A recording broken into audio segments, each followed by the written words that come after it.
Fill her up. You're listening to the Gas Digital Network.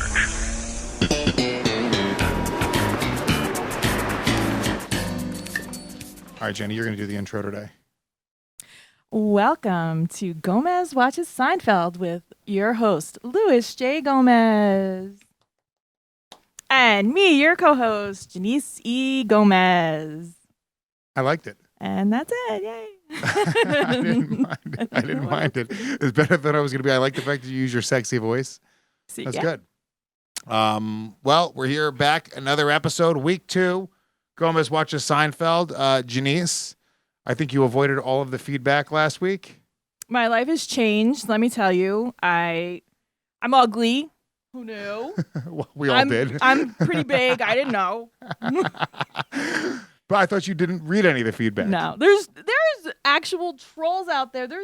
I went to go click on somebody's profile, and it was just a made-up profile. It wasn't even a real profile. It was just a troll. What do you mean?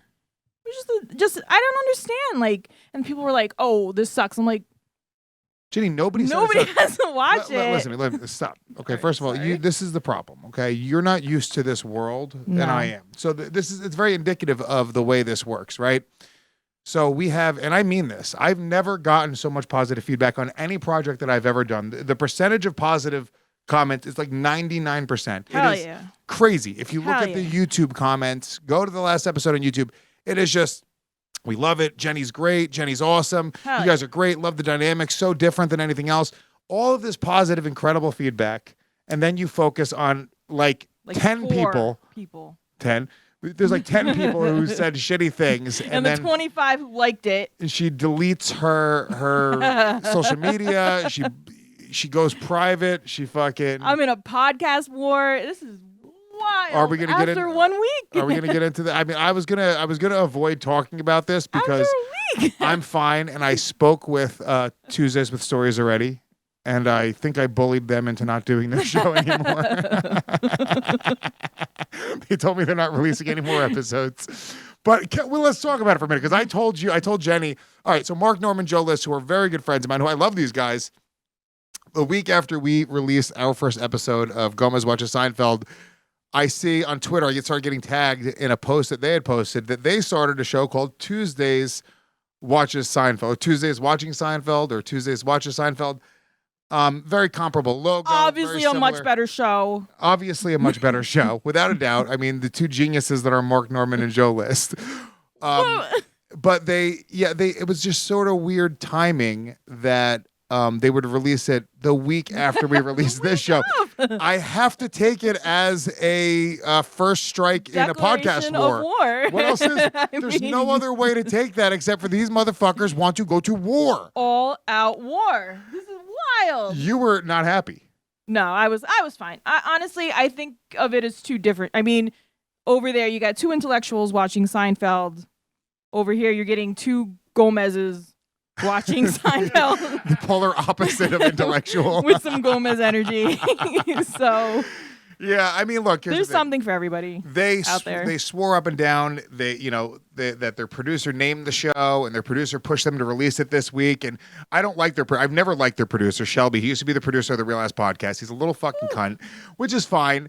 But apparently he named the show, he did the logo, and then they were just they do these watch along shows. So they've done Sopranos before, they've done movies, and they wanted to release it as bonus content. Apparently their producer is the one who called it episode 1. He sort of presented it like it was going to be this weekly thing, and I genuinely take it as a fucking shot at us, or he's either trolling us or it 100% is them trolling us. You think so? Now, I'm not saying it's Mark and Joe, because Mark and Joe, they don't want none of this heat. Let's fucking get real, okay?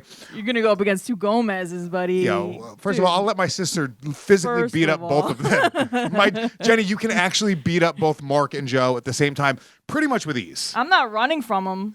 You're not running from anything. I'm not running. You're not running, period.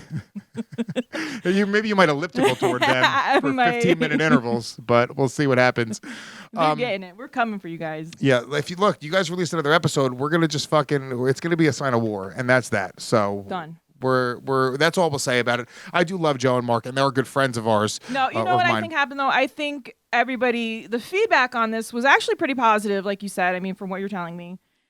And then their name was getting brought up so frequently that it did seem like a great idea for them. It seems like this concept is just perfect for them. If I had a friend So I think they were kind of just trying it out. They were having talking some about fun. doing a show like this for a long time with Sean Donnelly. For months, apparently, they were talking about doing this.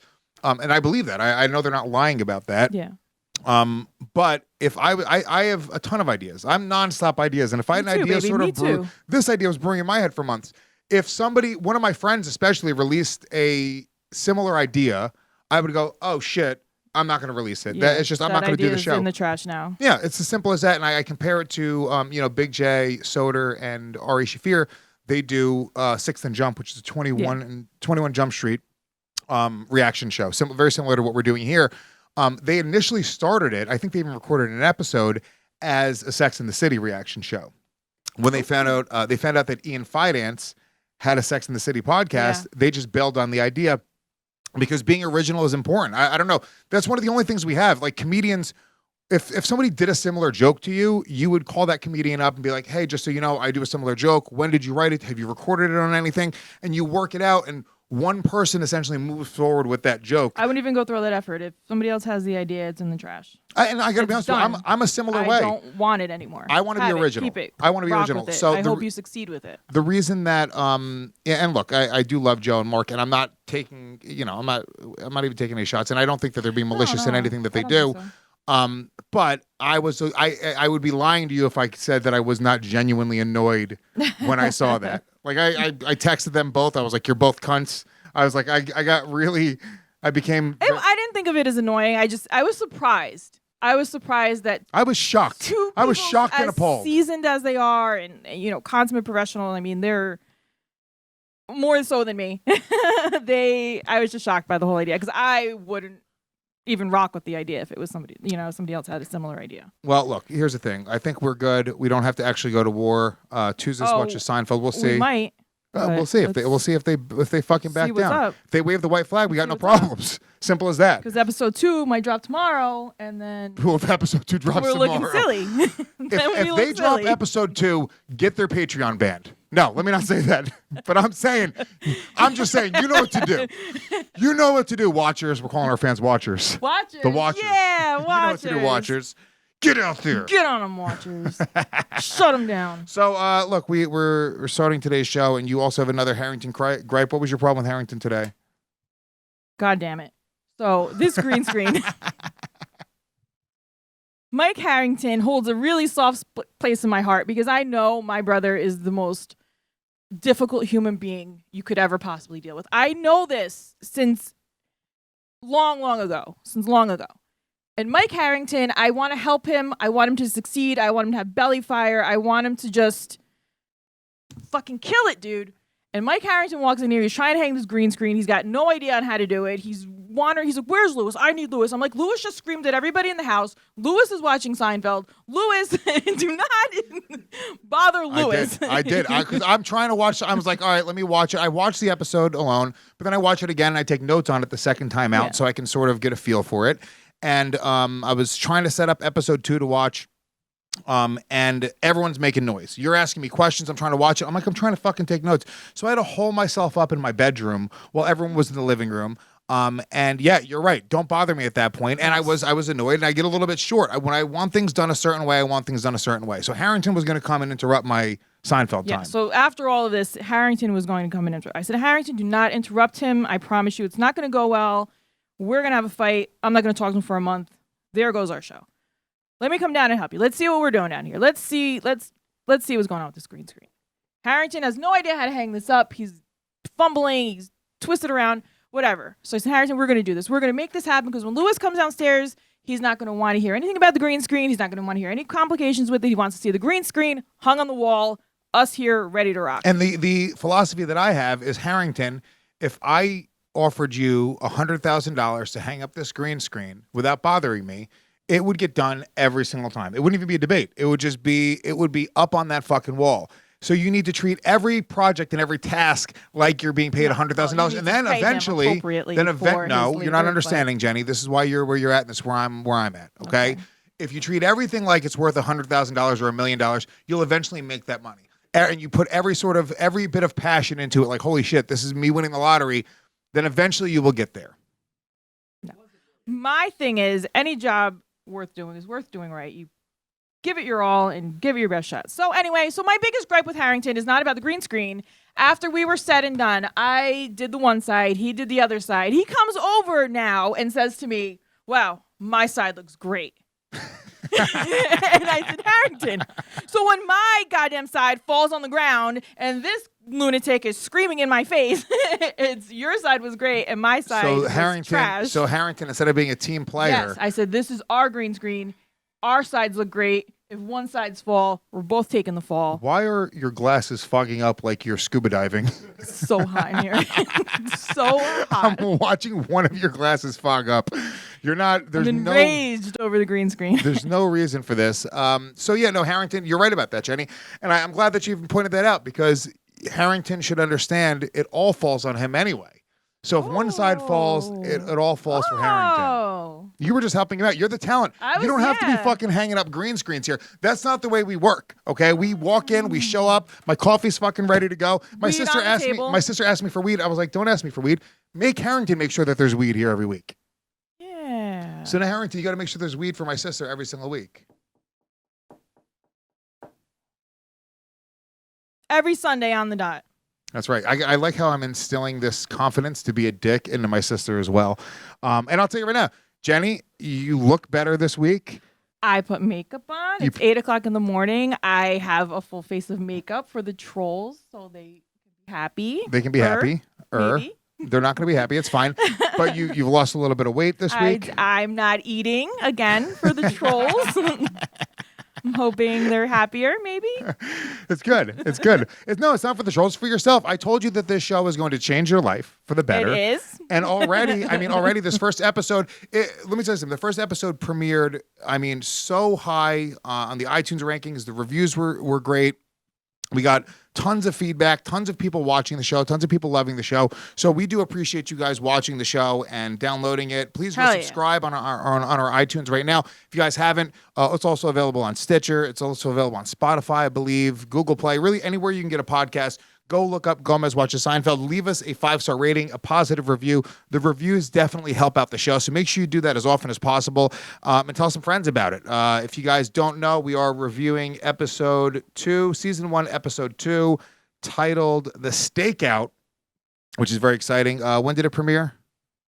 May 31st, 1990. May 31st, 1990. I was 8 years old. I was my son's age. It was a whole year between the pilot and when this one aired, because I did some reading. I did some reading so we can go to war and have, and so they weren't going to pick the pilot up. They actually weren't going to pick the show up. They didn't really like it, and then some producer or somebody believed it and greenlighted a couple more episodes. So that's why it was a whole year between.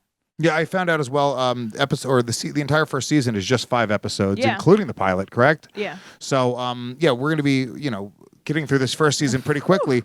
But yeah, I will say there was a noticeable difference in the production quality. From episode 1, the pilot, to episode 2. Just whatever they were using a higher quality camera. If you look at the first episode, it's a little bit fuzzier. You can just tell it was not as expensive of a production. And I noticed a noticeable difference between episode 1 and episode 2. Talk to me a little bit about this time of throughout history. So time of our lives. Time in our lives. So number 1 movie that weekend, Total Recall. Thoughts? Hell yeah. I love Total Recall. It was okay. It was a solid movie. All right. Number 1. The 3-titted alien. Yeah, she was hot as hell. And my mom had no problem with me seeing tits at that age. No, not even close. I've talked so many times about the the shitty movies that my mother would let me watch. I watched Clockwork Orange when I was 7. Well, this is later in the episode, but when we used to go rent videos from the video store, I would just go by the box and anything with anything sleazy on the front, I was like, yeah, this is going to be good. Oh, you wanted to get a sleazy movie. I was too young. I was innocent. I wanted Care Bears. I knew, I remember Sleepaway Camp. I was like, there's going to be some fucking in that one. I know this. I knew what was going to have fucking, and I didn't care. I was like, this will be good.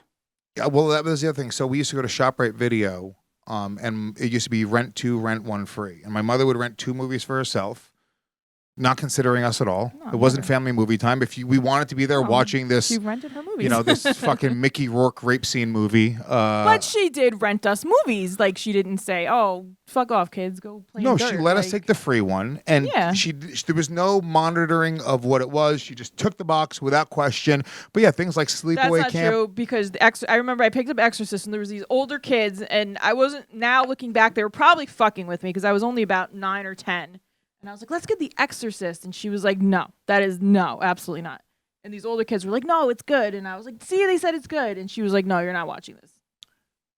Why do you think? Do you think that? I don't think it was because she had some moral compass where she was like, "No, my daughter can't watch." No, The I mean she Exorcist." ended up getting it. Oh, Like she she got did it, end up okay. getting it. Yeah, no, we did end She up. tried to, but her 9-year-old but daughter. she was trying to say no. She fell asleep during. She had a heroin doze off, No. and then you said, "Fine, I'm going to rent it." But she did try to say no. But I don't think she tried to say no because she was worried about the content. I think she was worried about the inconvenience that it was going to cause her life for you to be too scared.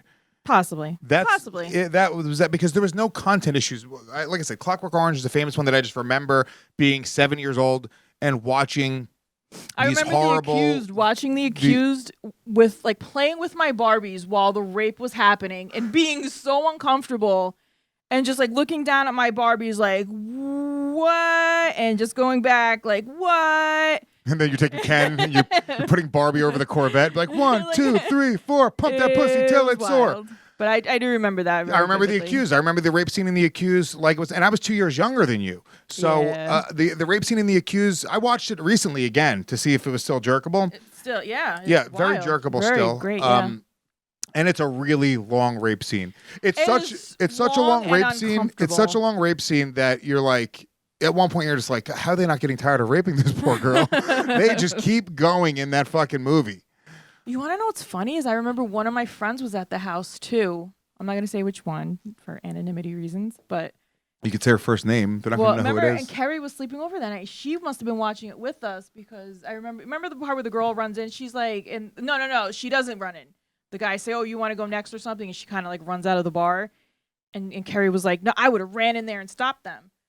And yeah, it's just inappropriate that two kids were watching. Yeah, it. fucking Like, the neighbor absolutely kid was crazy. over I learned. watching I mean, I knew what rape was from when I was younger than my son. The gang rape scenes in Clockwork Orange. I mean, they haunted me. I remember. See, I didn't see that as a kid, so I can't. I saw that more the as scene an where adult. they're raping. No, I know the Hold on, scene. let me finish but- speaking, please. Sorry. The scene where they're raping the girl in front of the old guy as they hold his face to watch it. I mean, that just stuck with me. Like I was like, God, and I remember the awful feeling in the pit of my stomach that I was like, God damn it. So I mean, our mother had there was no filter at all with shit like that. And she just didn't care. And we watched some crazy stuff. And I want to get into Seinfeld. well, they go to the video store later on. I want to talk about that, but let's talk a little bit more about this Oh, time what in was history. happening? What else was going on? So Our Mother Was an All Bad. Vogue by Madonna was #1, my first concert ever. That Vogue was by fun. Madonna. Okay. No, you care about that kind of stuff. Okay. It was okay. And now we're coming off of WrestleMania 6. We've got a new champion at this time. Oh, because it's a year later. A year later. Can you stop? I already said don't reference wrestling on the show. Here's It's the not a problem: is my life. If you want me to go back to 1992 was when Shawn Michaels was feuding with X person, and this is where I was, and this is what we were doing in relation to WrestleMania. So all of my measurements of time go back through wrestling history. Like when I was dating this, I said, "Wow, this goes all the way from WrestleMania 5 all the way up to Montreal." So this is just how I reference history. So Okay. this is how I reference time. All right. Well, I might be slightly autistic, but this is just what I do. yeah. Well, I guess that will be your angle on the show, which That's is why great. WrestleMania 6 to me is important. It was important. It's a whole year apart. WrestleMania 6 was Hulk Hogan versus the Ultimate Warrior. Who won? That's the Ultimate Warrior one. Yeah, it was the first time He Hulk did, Hogan had yeah. lost at a WrestleMania. And yeah, I love the Ultimate Warrior. I was so much more into the Ultimate Warrior than Hulk Hogan. Yeah, a lot of people were. It was just cooler. And look, now I understand in retrospect, you understand how important Hulk Hogan was. But the Warrior had this crazy kinetic energy. He had that crazy heavy metal hair, just steroids, muscles on top of muscles on top Vince of muscles. had like a giant boner for that. Yeah. Yeah. Steroids and. It was a little great time in history, so I do appreciate it.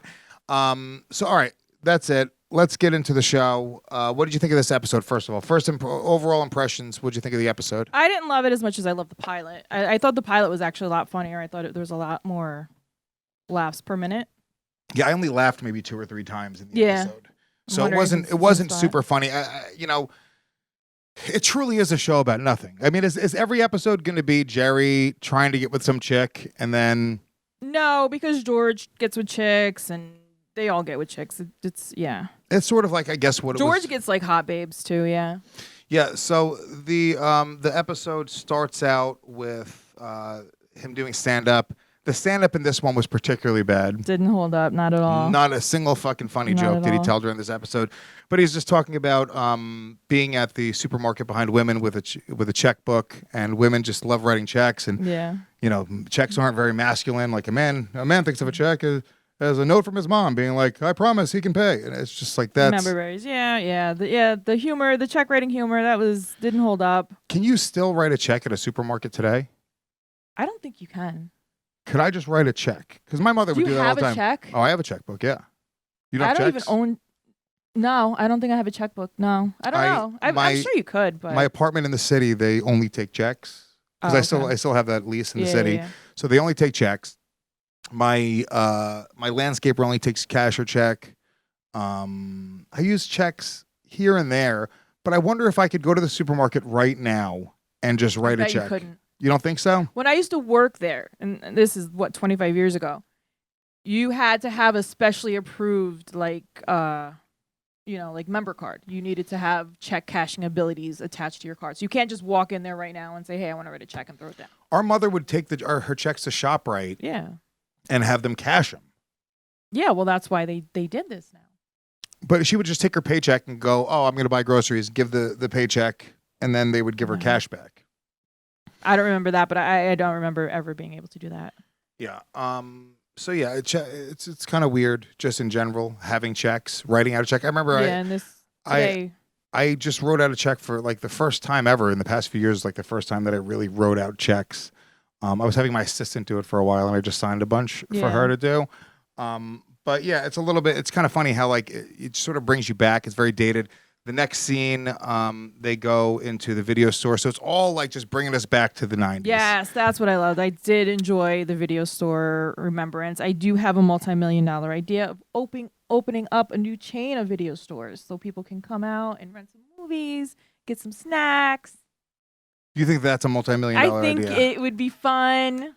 Like a retro video store. Yeah. Right. No, that doesn't exist. It doesn't. It's not a good idea. It's a terrible idea for a business. No, I would take my kids to go down to the video store and maybe. Yeah. No, you wouldn't. I think it'd be a great idea. The problem is it's so inconvenient to have to get into your car when you could click a button on your television. Any movie is right there. Click a button on your TV. Yeah, but you walk through the store, you look at the boxes. I'll say this much, and it's a terrible idea, but I will say when I'm shopping, like even just Christmas shopping or grocery shopping, like I don't do my grocery shopping online. I don't do my Christmas shopping online because I like to be inspired in the moment. You want to see what the mood strikes, what's available. But you can virtually go through the fucking hallways on Netflix. You know what I'm saying? Like That's you can not still. As fun. It is as fun. It's more fun.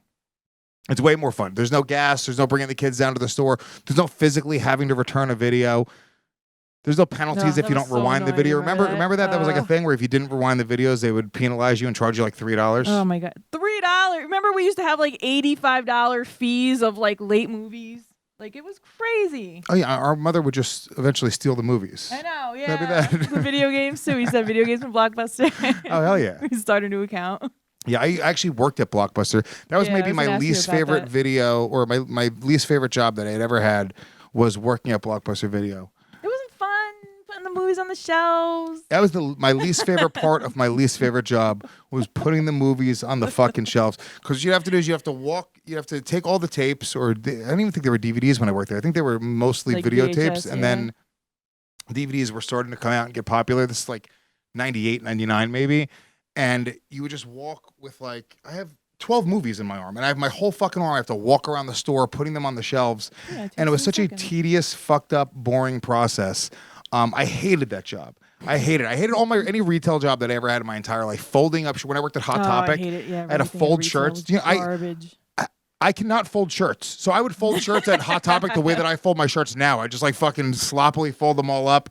Yeah. I mean, it's crazy. So, yeah, the whole video store scene, it's cool. This is where Elaine also... So you're glad that they're all just dead. Yeah, video store. There's actually a documentary right now out on Amazon about the final blockbuster. Yes, that's what inspires me. Yes. Yeah, it's terrible. They're talking about how nobody goes there anymore. It's a ghost town. It's a failing Really business. A dying industry.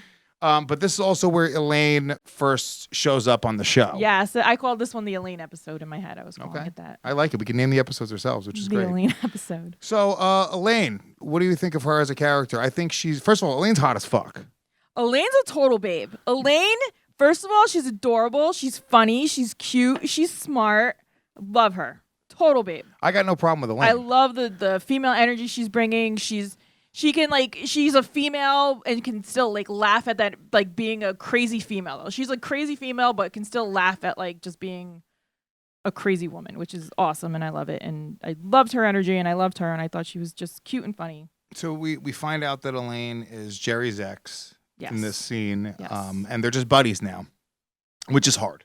It's hard to do. I've tried to remain friends with all of my exes. Like, I really do. And then, sure enough, something will happen. Something will trigger us, and we'll be brought right back to when we were dating. And whatever annoys you about each other when you're dating, it's going to still follow you when you're friends after the fact, right? Yeah, So, but they don't have to live with you anymore, which I think is a huge did Jerry and Elaine ever live together in the benefit. storyline? No, I'm saying the girls though that I don't like. I feel like your girls could be friends with you after the fact because they don't have to live with you and be around you constantly, which I can imagine is just awful. I'm actually really fun to date. Awful. I'm really like I'm a great. Anytime I meet a new girlfriend, I swear to God, I look them in the eye and I feel pity. I feel pity in my soul, and I look at these poor things and I say, "Oh, you poor thing. Good luck. You seem like a sweet girl. Best of luck to you. I hope it works out." Why are you saying that about me? Because you're a maniac. Give me an example. Why do you think that? Insane, lunatic, unstable maniac. Just ready to fly off the handle at any moment. Just not with my girlfriends. Yes, with your girlfriends. I remember one time we were at the house. I don't know what was going on. We were there. Beatrice comes home from work. Lewis walks in the door later. Why didn't you walk, sport? Why is there shit all over the yard outside? Why don't you go clean that shit up? And Beatrice was like, I just got home from work. And I was like, yeah, Lewis, you just got home from work. Why don't you go clean this shit up? Where were you? What are you doing? Go clean your dog's shit up. He's insane. It was a whole thing. So Yes. your example of me being insane is me That's coming an home example. to shit in my backyard and wanting the woman who had been home before me to clean up the shit so we don't have shit in our backyard. Yeah, you're out of control. It's wild the things that this kid asked for. I'm sorry. That didn't even register as crazy on my fucking scale. Please stop tapping things. Maybe you had to be there, but he is Yeah, no. this. Well, because here's what she's doing. So I want you guys to know. Here's my sister. She's going. This. So then this happened, and WrestleMania 6, and then fucking this, and then you're fucking tapping all over the place. Stop tapping. It's fucking crazy. It's fucking nuts. Everyone can pick up. Everyone can pick up on the taps, okay? And the fucking talking with your hands. Relax. My apologies. It's fucking wild. I have to keep on just touching your hand to be like, stop. This is why the trolls, just so you know, I'm untouchable. Because I've been dealing with this since. Stop referencing the trolls. It's not even trolls. It's literally fucking fans of the show. That's all they are. They're fans, and they want to fucking get your attention, and they have, obviously. They're living in your fucking head right now. The trolls. They're out to get me. The trolls. They're not trolling you. All they said was that my sister looks like Zach. I'm almost canceled. They're like Zach wasn't that funny this episode. My life is canceled. Yeah, they're really trolling your life. I've never seen more positive feedback for anything ever, especially a female involved in my world. Hell yeah. They love to hate on chicks involved in my world, and you're getting nothing but love. So, Hell yeah. all right, so they're in the video store. They decide to get a porn video for Elaine's friend, who it's her birthday. Her friend Pamela, it's her birthday. And I got to say, if you look closely at the videotape that they pick up, you could actually see like inappropriate images of people having sex, and they have like stickers over the genitalia. It's pretty like you see the chick bent down and like a guy like hitting it from behind. Yeah, times are wild. Yeah, it's sort of it's very funny. It's not even like I'm just so hypersensitive to the way the industry works now. The way also being a father made it a big difference as well. Yeah, so I see things through that eye of like, oh shit, like that's on the screen. Like even it says adult video, like. I wouldn't want James to even see because I don't want to. I don't want to ask the questions. Yeah. What is an adult video? It's like, well, people have sex on camera, so people can masturbate. I mean, that's such a heavy. I wouldn't even go there. I wouldn't, insane. Obviously, but that's a crazy topic to even have to bring up to like a kid. Like, so it's kind of funny how just like the little bit of inappropriateness sort of lived back then, even on a show that was squeaky clean. So yeah, Jerry and Elaine are exes. Could you be friends with an ex? No. You shut him out. You cut him out of your life completely. I'm very borderline, so it's black or white for me. So once I'm done, I'm done. Like done. Like you're dead and buried to me. Yeah, I wish I could be friends with all my exes. Honestly, it's because they just have all my secrets, and I'd rather keep my enemies close. I can say though, you're usually kind and pretty respectful and.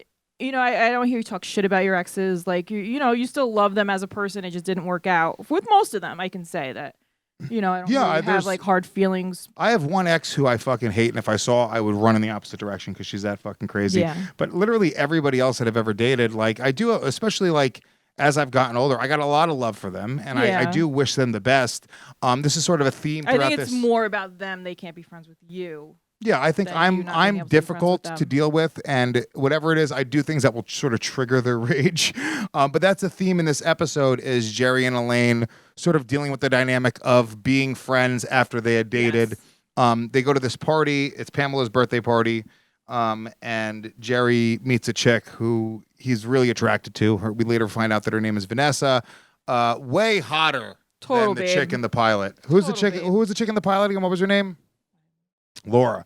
Laura was a dog. Laura was a fucking old-faced dog bitch. Karen, beat it. This bitch, Vanessa, first of all, hot chick name. Love the name Vanessa. Did you know my name was almost Vanessa? No, I did not. Did you know that? You didn't know that? Our father wanted to name me after his favorite porn star. Her name was, Vanessa something, I don't know. And our mother refused because she was not naming me after his favorite porn star. And then it was going to be... Who was the famous porn star? Who's a famous porn star in the early 80s? 1980, late 70s, maybe early 79. 80s. Look up porn star Vanessa late 70s and see if we could figure out who this porn star was, Harrington. I would love to see her. Is that who it is? 1970. It would be 79, 80-ish. Oh, that would be her then. Let me see. Vanessa Del Rio? Let's see. This is who my sister was going to be named I feel like I've heard of the name. The apple really doesn't fall far from the tree, huh? Let's see. Images. So this was his favorite porn star. So we just decided to not. Look at that weird box. It was so weird. Like so it's like she's trimmed, but the pubic hair goes around her pussy lips and up into her asshole. So you just see a pussy in the center of a patch of hair. Yeah. Looks like a bird's nest. Look how big her vagina is. No way. That's what my father liked. Look at her tits. Ugh. That is disgusting. That one's not bad there though, where the queen of what year did he knew just what I was talking about. Harrington, what years was she active? Yeah, that's crazy. I didn't know. So our mother said no, and then why were you named Jeniece? Well, then it was going to be Inez. Inez Gomez. But that's then it was right. Inez Gomez, and that just was silly. So then Jeniece. Where did that come from? Soap opera. Okay. She wanted me to name me Jenny, but she didn't want Jennifer because only fucking cunts. Idiots are named Jennifer. Never met a Jennifer that I really liked. Let's get real. Do you not like women named Jennifer? Is that like a dumb bitch name? I think Vanessa's a pretty hot chick name. Yeah, Vanessa's a hot chick name. But yeah, Jeniece was more of a hot chick name than Jennifer. Okay, active from 1974 to 1984. Wow. And all right, I like that. And also, Harrington, thank you. You have a list of 25 grocery stores that still take checks. There we go. Look at that. Look at that. Harrington. Redeeming himself. So all right, so they go to this party. And this is one of the only funny scenes in Dude, I laughed so hard. the episode. So Jerry's trying to chat up Vanessa, this chick who's a lawyer, which first of all, if I find out a bitch is a lawyer, I don't know what it is. Hell yeah. No, you're into it. Yeah. No, I'm like, get out of my face, you snooty uppity whore. You make me sick. You liberal. It's not even that. Like, if a chick's a lawyer, she has to care so much about school. And that's just so the opposite of my mentality. You have to really fucking, like, I'm going to go to school for this long and I'm going to really study and I'm going to pass the bar and I'm going to, Yeah, but there are just some people who are just that good at school who enjoy it and just want to I have a difficult time connecting with a person that's that good at school. I would like, whatever our values are, like, they're not going to line up, you know? It could be, yeah. I mean. So, yeah, he's sort of chatting the chick up. And then as he's chatting her up, Elaine chimes in to tell him it's like a boring horseshit story. I loved it. It was so funny. She's like, Jerry, I got to tell you about this dream that I had.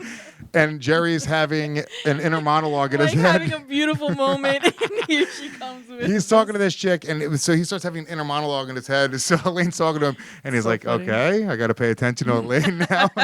And he's trying to ignore her. And she just keeps on yammering on and on and on this dream. about this dream that he You had wooden teeth. doesn't give a fuck about. So, I laughed so hard. and at one point she's like, Jerry, are you paying attention to me? And he's like, yes. So he ends up not connecting with this chick the same way that he wants to. He thinks she's very, very beautiful. And intelligent. Yeah, intelligent. Oh my God, sexy. And she's a cute chick. Yeah, Harrington. I thought you were gonna say something. So she ends up leaving and he's like, fuck, I gotta like find this chick again. So he leaves, Elaine leaves. Another funny moment from that conversation was it just sort of made me laugh, and you almost have to like think for a minute. But he says that he had to have a tattoo removed. That's like a joke that he's making to her because she's a lawyer. He's like, "Oh, I went to your law firm to my tattoo removal case," and he said he has a mom tattoo that they spelled with 2 O's, and it's just really funny if you say "moom" out loud. That just made me kind of laugh. But I was going to ask you if you had to have one tattoo removed, which one would you remove? How many tattoos do you even have? I have 4. I wouldn't get any of them. I don't have crazy ones. What are your tattoos? I mean, this one's. I got a star. I got Disney. I got a quote. Bug. My ladybug. What is the Disney? What do you? Well, I got like a peace, love, and Disney on my ankle.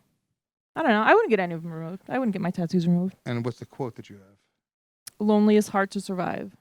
It's from a song. Go look it up. What song? Don't worry about it. It's a song. Are you gonna cry? It was a silly song that I liked at the moment.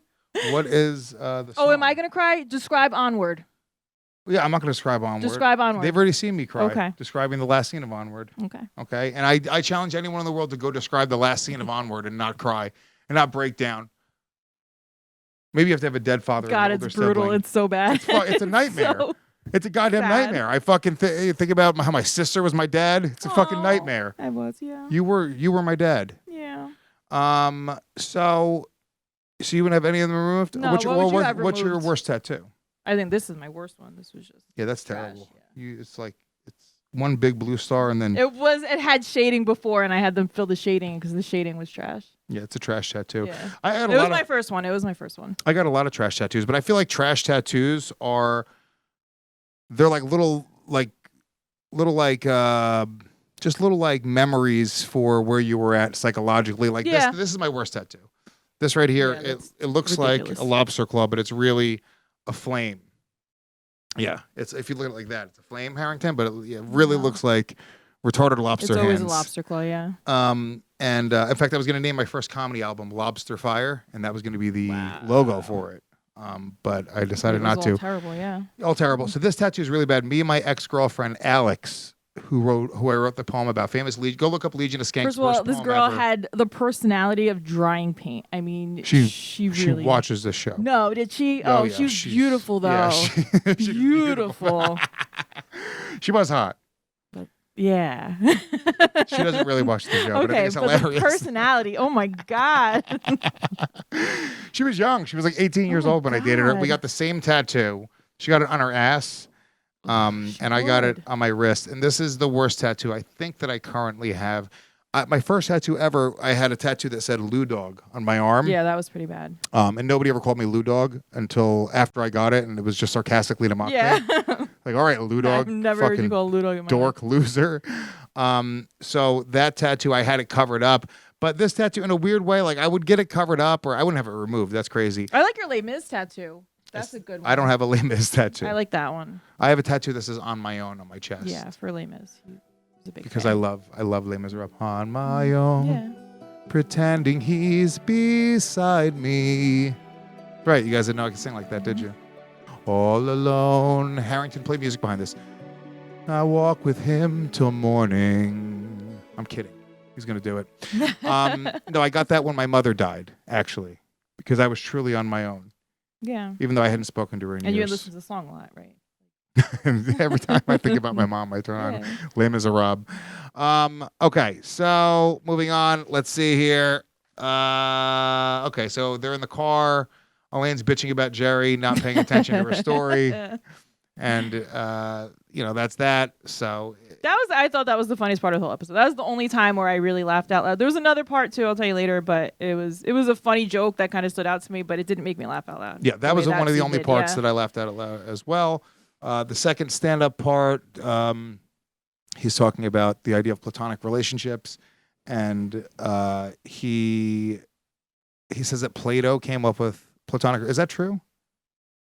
Was that actually true? I'm not a historian, but we can reference our I was going to historian look it here. up. Harrington looked it up. Did Harrington. Plato really come up with the idea of a platonic relationship? Because it's named after him. Okay. Well, look, platonic relationships, it's hard. The problem is if you're in a platonic relationship with a not. chick, it is. It's not. Let me tell you why. Maybe not for you, but it is. No, it's not. It is for others.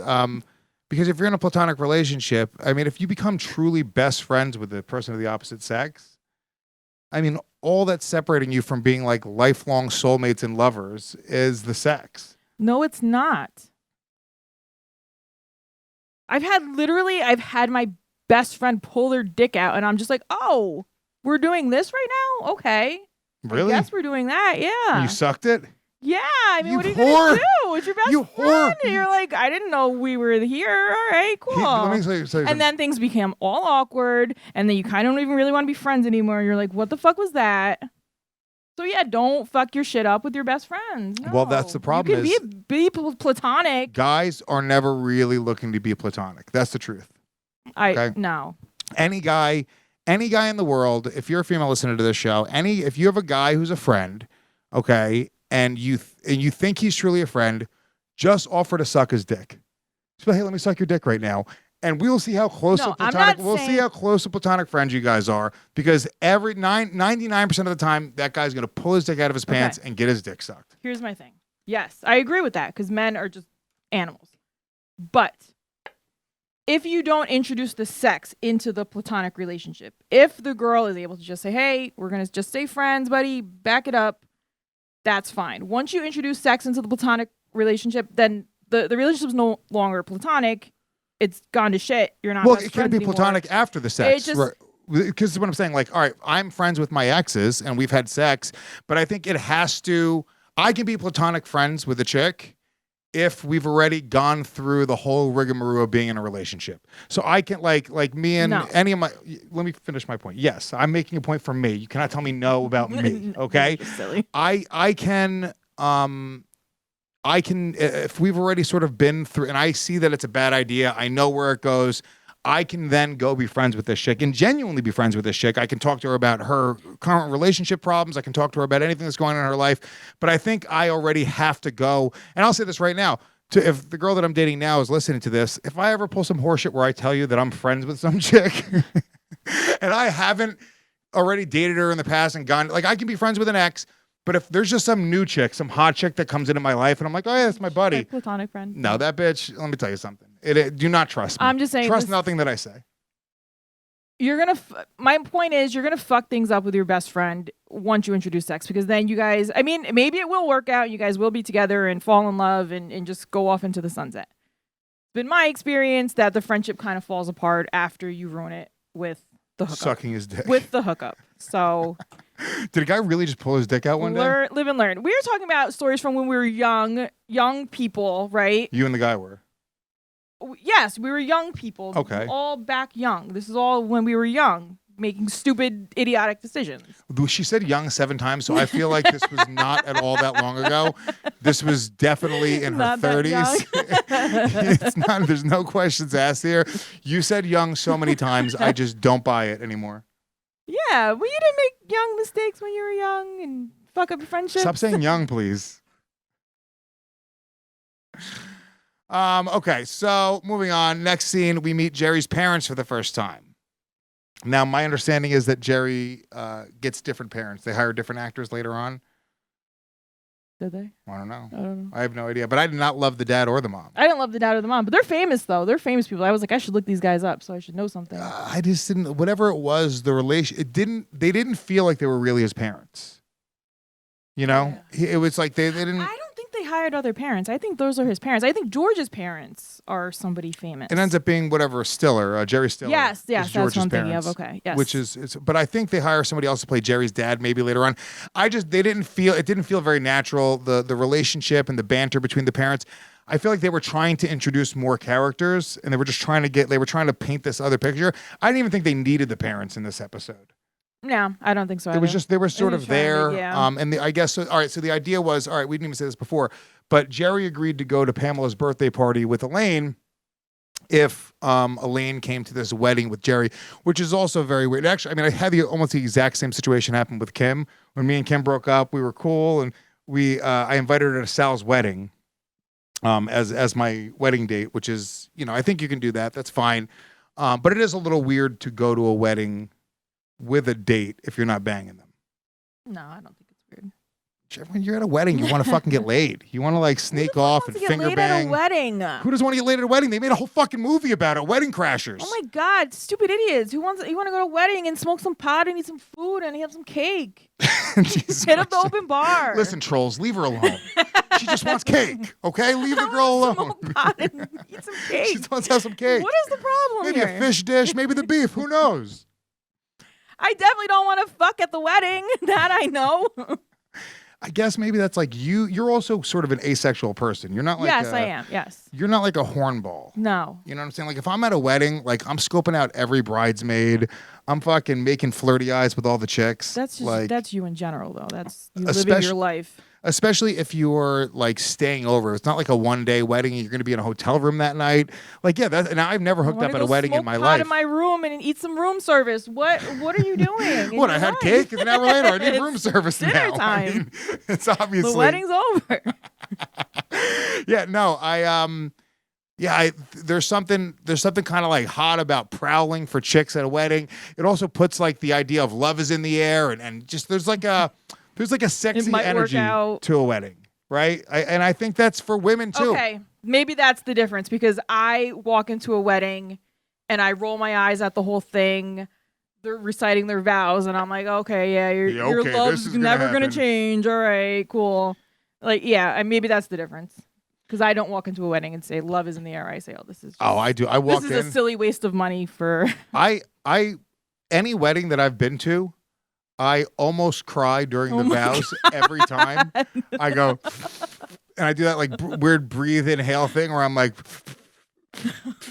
and then I have to stop myself because that would be fucking the gayest thing in the world. If I started crying at a wedding, another person's wedding, just some dude, my friend got married, and I'm like. But I mean, maybe it's because look, I sort of romanticize what being married was as a kid. We didn't have a full family. We, our dad died when we were younger. As we discussed in the last episode, you ruined our mother's chance for any chance of love in the future. So I think that I just sort of like, maybe I longed to, this is why I'm a serial monogamous. I'm always in a relationship. I'm always like, committing to some chick. Committing to some chick.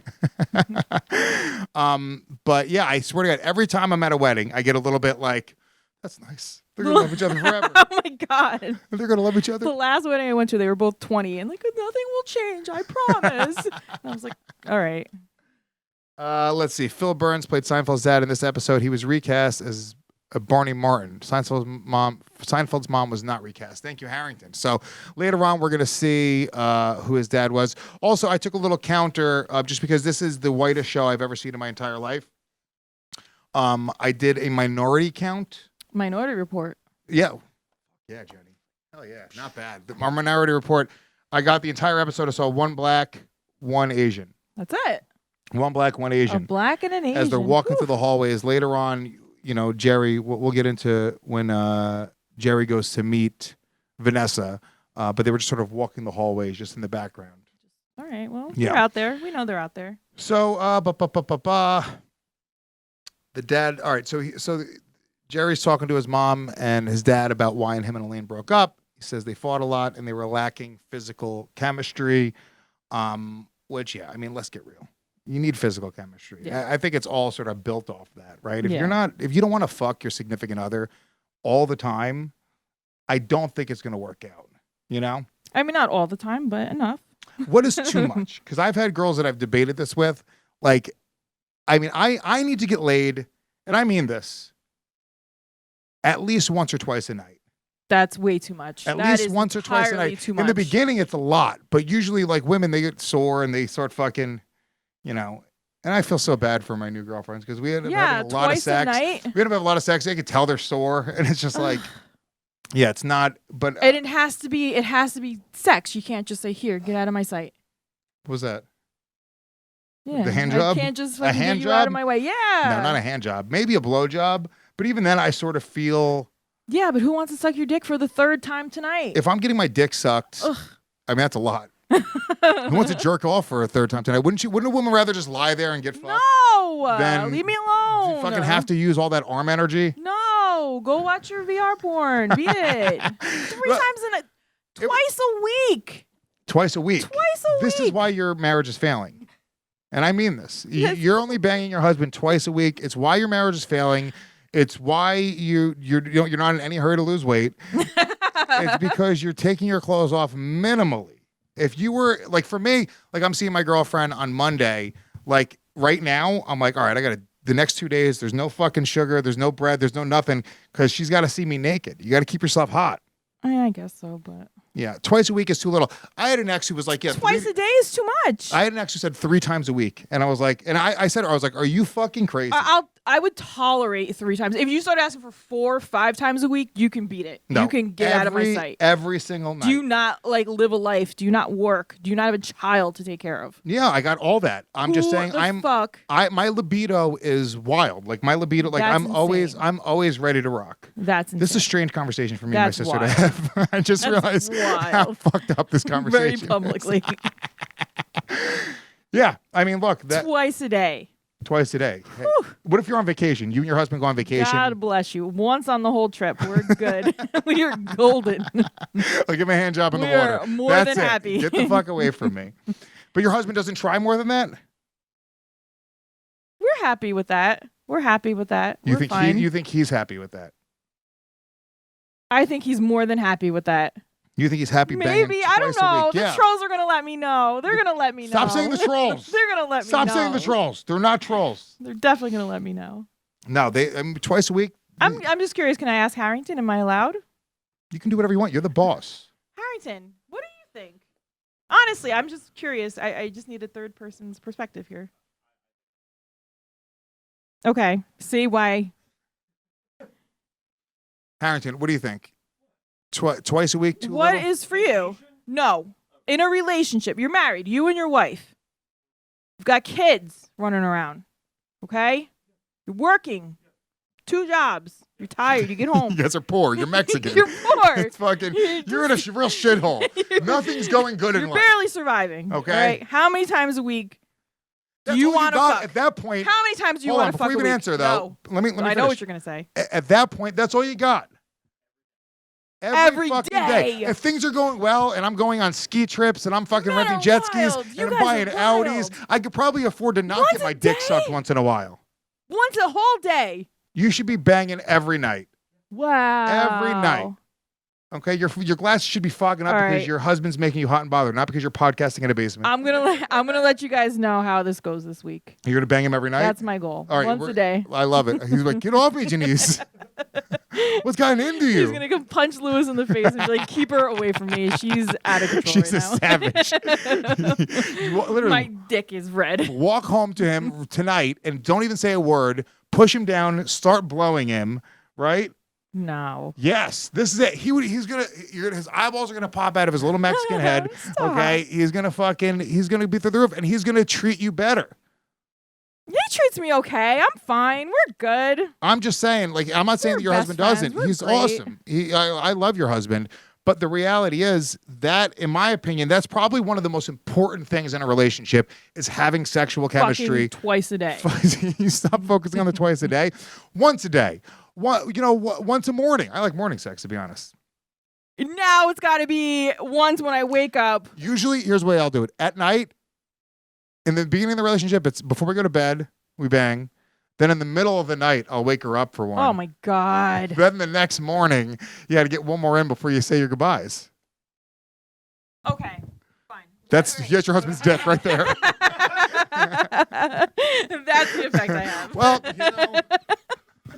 If you can keep it going, good for you. Yeah, I'm telling you right now, that's the secret to a good relationship. And this is why Jerry and Elaine didn't work out. You're being a fucking real Elaine right I'm now. being Elaine. You're being really an Elaine. I'm You're not doing quirky, it you're enough. fun. You're like, yeah, no. Suck that dick. Oh, twice a day? There's no way Mark and Joe's Seinfeld podcast No are like way. this. There's no way. Okay, so let's see. I wish I had a female perspective because I think twice a day is really a lot.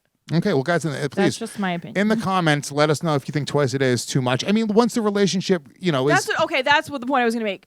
Maybe in the beginning, yes. In the beginning, fine. Wake me up 5 times a night. Cool. When you're married for 10 years now with kids, twice a day, you're expecting to wake up in the morning, listen to a screaming kid. Now I got to roll over and fuck you. I'm going to, and I hate to say these words while I'm holding your hand, Oh, I'm going to come twice a day. no. I'm coming Does twice it a have day. to involve me? No, it does not. It should never involve you, to be honest with you. Okay, does it have to involve your significant Stop other? tapping your fucking hand and pencil on the table. It should. If I'm jerking off in the bathroom to porn, that's a problem in my relationship. That's not a problem in your That's relationship. a massive problem. Getting out of my sight for a minute. Go. Do what you got to do, buddy. Yeah. So all right. So Jerry's describing to his parents why him and Elaine didn't work out. He's got this new chick. He's also telling his parents that he really likes this new chick. He met her, but he can't ask Elaine who this chick is because she's going to get jealous and pissed off that he's Probably, talking about yes. another chick. Which, if you're friends, you shouldn't be getting jealous and pissed off if they're talking to another chick. That's almost like a sign where you need to separate and stop being friends for a minute Exactly. That's until what you're I'm saying. both ready to have those conversations, right? Because if it was truly a platonic friendship, which She it wouldn't give wasn't, a fuck. yeah, She wouldn't give a fuck at all. So, so the dad actually comes up with a good idea because Jerry doesn't know the girl's name, Vanessa's name yet. So, but he does remember the name of the law firm that she works for, Oppenheimer, whatever, blah blah blah Yeah. blah blah. So, he remembers that, so he knows where she works. And the dad comes up with an idea, which I've done this before. I'm trying to remember when I've done this. I was going to ask you, it seemed like such a beta move to me. A beta move. Yes, I was going to say, Lewis wouldn't approve of this at all. So, no, the idea was his dad says, why don't you go to her job, okay, during lunchtime, hang out near the job where she's coming in, hang near the elevators where she's coming in and coming out. This way they came up with the name of the stakeout. Yeah. And then you'll bump into her and be like, oh, hey, and that's that. Which I've done this before. I'm trying to remember where, but you just sort of put yourself in. Where they might be. Yeah, of course. Yeah. It's not, I don't think it's that crazy. No, I don't think it's crazy to kind of put yourself where they might be. I think it's a little crazy to find the exact building, show up, stake it out, and then wait for her in the lobby. Well, that's not. But I'm looking more of like a New York City perspective. Where not else? Like going to the same gym, we might bump into each other. Yeah, I mean, no, but I mean that's the only thing he knows about her. And if you really like the chick, you got to take the shot. I don't mind Jerry taking the initiative and putting himself there. So beta. I thought you were. What else was he going to do? Ask her name. Ask for her number. It's too late. She was with a guy at dinner. He thought it was her boyfriend, so he didn't want to. Okay, so what would the rattlesnake have done at dinner?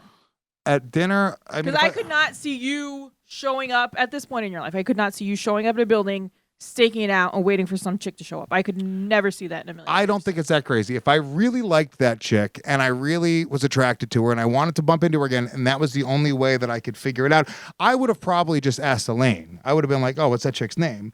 And Even then though played she dumb. might have Played dumb. Okay. I would have acted like, and then I would have gaslit Elaine and been like, "You're being crazy right now." See, I yeah, would have, because I would have been mad. I would have been like, why the fuck do you want to know her name? and I would have been like, "Why do you care? We're friends." And I'd have been like, because I want to know why the fuck you want to know this bitch's name. And then I pull my dick out right there. And then I start sucking it. He starts sucking that cock. And here we go again. We're down in this cycle. Back at square one. I mean, look, that's as simple as that. So I don't mind the fact that he went to her job. He wanted to see, like, he acted like he bumped into her. This was the next funny scene was with George and him figuring out.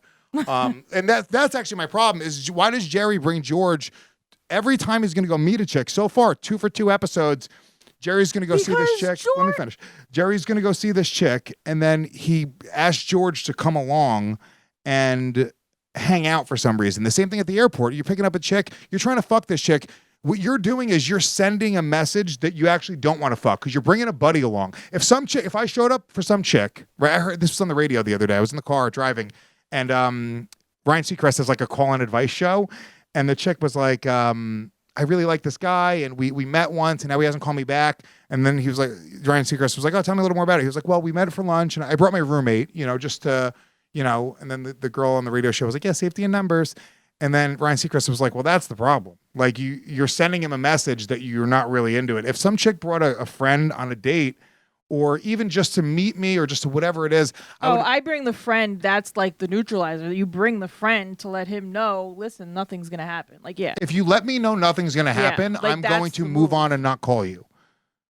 If you're interested, also you can just simply. I'm not a rapist, so I'm not going to just take it, right? So if you're thinking this guy could be dangerous, don't go out with him. It's not about being dangerous. The first time my husband ever hung out, after work he said to me, "Oh, do you think you can give me a ride home?" And I said, "Yeah, sure, I'll give you a ride home." So we went next door. I'm having a drink, waiting for him, waiting. I said to my girlfriend, "You have to come with me." She said, "Why?" And I said, "Because when I drive him home, he's going to try something. And I just don't want it to be weird." So that was it. So she was supposed to come with me. Were you interested in him at that point already? As a friend. Like, he was very flirty and touchy-feely and all that, but, like, it was more... But you weren't actually interested. You were just... No. Not in dating at that time, no. Was there a reason? You just weren't attracted to him? No, we were just friends. We were friendly. Like, it wasn't, like, anything like that. It was just friends. I have no problem being friends with... I want to be everyone's friend. I want to be your friend, your friend, your... When you start trying to fuck me after that, I'm like, this is weird. Where did this go? Right. So I didn't want it to become like that. So it was just... We weren't even that close of friends. We were just friendly at work. And I said, "Yeah, sure, I'll give you a ride home." Right. And so you could tell that he was giving you the vibes. I mean, yeah, he would come up and grab my tits. And, I mean, he is Mexican. He did work in a restaurant. He was pretty aggressive. You fucking Mexican deal. Gets aggressive. Hell yeah. You know what? Trump 2024. Come on, baby. 10 years ago, it was aggressive. We're going to build that wall if it's the last thing we do. Wild. Okay? Like they should have built a wall around your tits. Holy shit, your husband. But look, it worked. See, people talk about aggressive guys and it being like too much, but it's like, no. He fucking got you to fall for it. And he probably made you feel really good about yourself. And fucking, look, eventually you let him impregnate you. Yeah. So, but it's so funny because they say a woman decides within the first 2 minutes if she's going to fuck a guy or not. And you just were not interested at all. He had to actually wear you down. Yeah, most guys do, yeah.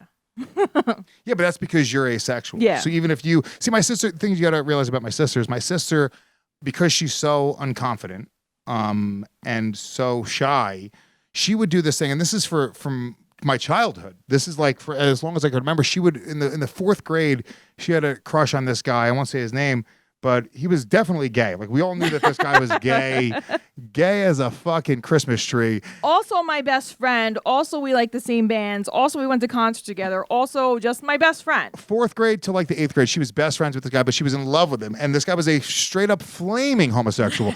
not even fucking, like not even a debate. You couldn't be a gayer kid. Like holy shit. If that kid's father probably hung himself from a tree. Okay. This is the 80s. You got to understand. It was not okay with your kid being gay back then. Now we'd be like, kumbaya, get him a fucking pink skateboard, whatever. But then also in high school, you end up becoming best friends with another guy who ended up being gay, who came out to you. You were in love with him for years. I was not in love with him. He was also my best friend. You were in love with him. It was, you know what it is? Like I said, it's nice to have friends who don't try to fuck you. So when I'm just maintaining a friendship for years and years and years with somebody, you know what I mean? And they don't try to fuck you. It's nice. It's nice to have platonic male friends. Yes. Yeah, but you were in love with them. No. Jenny, these were my friends. Louis. You told me, and we'll call him C. You told me that you admitted that you loved him to him. You specifically had like a... That's never happened because I was... it was always funny to me when everybody would say to me, oh, you want to fuck C? And I'd be like, that's my brother. That's like my brother. And he's tiny. He's like half my size. Like, it was funny. Like, I would joke. He was 180 pounds. I would joke and engage with people. Tiny little man. Tiny little man. He was 6'3", 180 pounds. It was, he was a wisp of a... He was a linebacker, but willow of a wisp. Well, here's the way that I always took it was that you had a lack of confidence, and that instead of dealing with rejection, it was easier for you to go, oh, this guy doesn't like me like that because he's gay. And this was all your subconscious at work. Could be subconscious, yeah, but they were just my friends. They're my close friends. I found your diary, and we'll call the guy from elementary school and middle school A. I found your diary that had Jenny and A all written in hearts. You got really mad. All right, I will say A. Yes, I did have a big crush on A. Yes. Okay. Yes, he was my boyfriend. We ended up, fourth grade dating. Like, you know. How many times did you fuck him?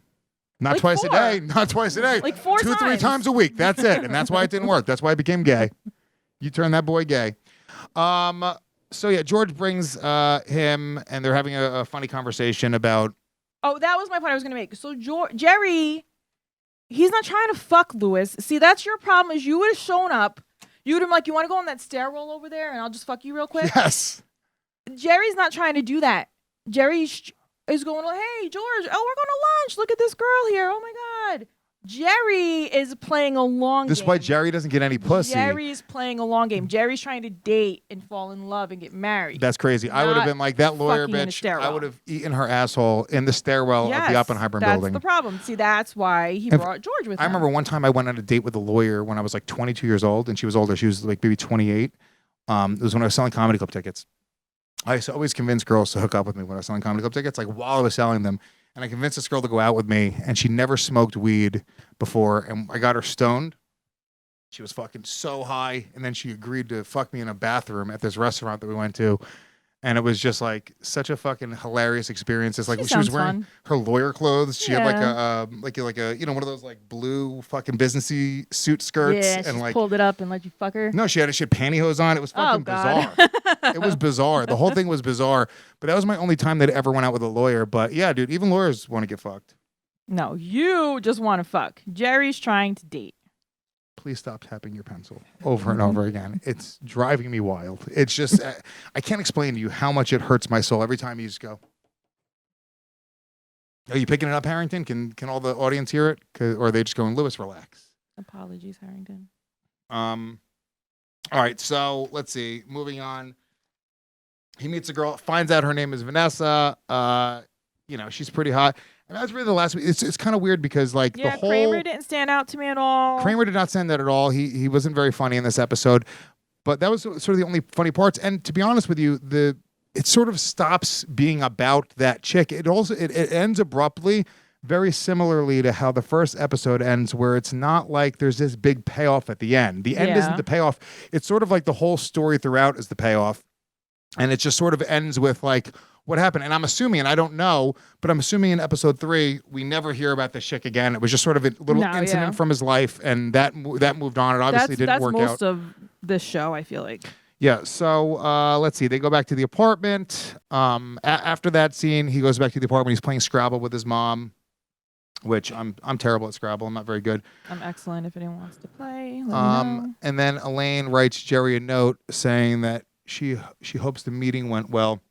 That's right, because he said the reason him and George were discussing why they were in the building, and they made up a whole story about how they were meeting their friend Art. What was the name? It was so funny. Vandelay was the one that they said, that's what they ended up saying it was, but it was supposed to be a different name, and he changed the name. That was sort of a funny little moment. But then he gets a note from Elaine saying, I hope the meeting with Art Vandelay went okay. And he was like, "Oh shit, she knows." And I know the feeling that Jerry has when you have this chick that you either dated or whatever, you get caught in a lie, you get this sinking feeling like, "Holy shit, this bitch is gonna ruin me now." Yes. She's mad. And She's you got love my it. dick You pics. got it. You got it right here. You're like, She's gonna fucking. She's gonna. And it's funny. Elaine reminds me of sort of all of my exes combined. Yes, in that's one. what's so great about She her. really She's does. so likable. As soon as when I saw that note, I was like, my heart stopped. I was like, fuck, fuck, Jerry, you got caught in a goddamn lie. Fuck, how are we gonna get out of this one? And when you get caught in a lie with a chick, and this is sort of this will be the lesson that we give everybody: Dig yourself deeper. don't dig yourself deeper. Keep digging. What you have to do is you have to play dumb until it's till the absolute very end. Right. So even Jerry comes out and he just tells her the truth. I would have assumed that it's something different. I wouldn't just immediately come. I would have been like, "What are you talking about?" And I would have let her. Vanderlei, what's that? I would have let her get there. But apparently she talked to her friend. That's how she had heard about it. And then they end up going to the wedding together, and they sort of have a talk about, should What we the relationship's going to be. Yeah, what the relationship is. We're exes. If we're going to be friends, we have to be able to talk about other people with each other. And they sort of agree. I think they're so cute together, too. I really like them together. Jerry and Elaine. Yeah. No, No? Elaine's way too hot for Jerry. You think so? Way He too dates hot. hotter babes in the show. No, Elaine's smoking. He gets hot babes. Is Elaine naked anywhere on the internet, Harrington? Can we find that out? I would love Probably to see her not, naked. because she's a I would doll. love to She's see her America's naked. sweetheart. No. Yeah, I saw her when the first time Nate did the Tonight Show. She was one of the guests as well.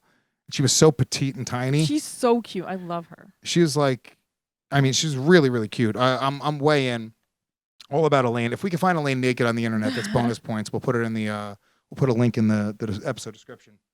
I'm But sure yeah, there's a deep fake somewhere. they start having this conversation about their parameters in their relationship, and they sort of have a funny little quip back and forth, and then the episode just ends. It was almost very surprising that the episode ended there, because you're expecting them to go back to the chick, and sort of that's supposed to be the big resolution, is Jerry and this chick. They're sort of focusing on these No. relationships Yes, between. let me tell you something. The way a normal writer would do it would be that, or the way most shows would go is there'd be a resolution with that relationship that he's sort of like going after. It seems like it's a show about Jerry trying to find love. There's no resolutions with these relationships. These are just relationships that come and go. This show is the interpersonal relationships between these people. So that is what made it such a great, successful show, is that those interpersonal relationships and watching them grow, and the humor and these characters, like these little side bitches are just like little fun distractions. But I'm sure like long-term girlfriends and things like that come along, but I wasn't expecting any sort of resolution with this girl. This was just a one-off and goodbye. And that's that. So, but I'll say we should also rate. I like using Jared Freed's area code on each girl that Jerry's Yes, interested of in. course. Oh hell yeah, dude! We got Elaine titty. Hell yeah, dude! What is that from? No way. OG Celeb Hunter. Hell yeah, dude! It's Elaine's fucking fat little Jew tit. I love it. Yeah. All about it. All Good for about it. her. Elaine's sexy as fuck. Too good for Jerry. And that was the whole episode. Really nothing else happened in it. I'll say for this love interest, Vanessa, but the area code, what is it? It's face, body, personality. Oh, we're doing Vanessa. We're Okay. doing Vanessa. Her Oh, you do area Elaine code. too. No, we're gonna leave Elaine off this. All right, you do it. For Vanessa, I think face was a solid 8. Body was a solid 8. Personality, she was cool. I give her a 7. I give her an 887. I gave her a 9 for the face. Personality got a 6. Well, no, it's body second. Oh, bod, and then body 8. So 986 from a Jenny. I wouldn't call her face. 9, you think there's only 1 point higher to have a more beautiful face? You have to give a little room here. I think she had a beautiful enough face. Yeah, she was pretty. So that's it. That was the whole episode. Any other anything else to take from it? Well, what do you give Elaine? Face, I'll say a 9. Body, I'll say a 9. Personality, I'll say a 9. Whoa. Elaine's a fucking firecracker. Hell yeah. Triple 9s for Elaine all Hell day. yeah. All day. I'm a little smitten by I'm Elaine. gonna co-sign that. I I'll like co-sign it. that. Elaine is fucking, and I heard that they try to get Elaine and Jerry together at the end of this season, and they're going to be at the end. This is my understanding because I haven't watched the episode, but at the end of episode 5, apparently they write them as getting back together, And then the next season, when Larry David came in, I think that's when it is. This is if memory serves. He was like, "Fuck that! Elaine and Jerry can't be together." That's like, No, yeah. which is I think it's a way better so better much show better. with them and So that much tension. And I think it's cool. Look, so far, I will say the show itself is really good. Second episode, not as funny as the first episode.